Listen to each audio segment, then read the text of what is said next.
Are there things that can go wrong with plastering? Do you ever walk through a home and look and slightly cringe and think, oh, they could have done that better? Or are there things that hit your eye and you know it can be done better that you think we should be watching out for here? Yeah, well, there are obviously a couple of things in terms of, for argument's sake, your ceiling. And when you're plastering a home yourself, you'll need to understand where glancing light, for argument's sake, is in the house. So with today's design elements, there's a lot of glass and a lot of lighting. So it's very important to ensure that you're hanging the plasterboard in the right direction, especially with the ceilings, because when you get a glancing light, you'll be able to see the joints.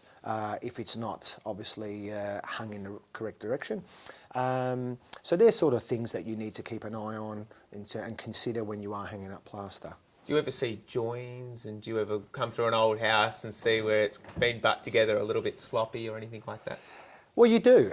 It's definitely, it might be quite easy in many ways to hang plaster in terms of the hanging component, or even the stopping component for that matter. However, it's still an art form to ensure that the fine detail, because hey, let's face it, as soon as you walk into the house, that's the only thing you really see, isn't it? The first impression. Absolutely. So if the plasterboard is not detailed correctly and finished correctly, it could be a joint that's directly above a window, let's say, where you need to stagger the joint 200mm past the window. So some people don't do that. Some people just think, oh well, I'll just finish it off here and that will do.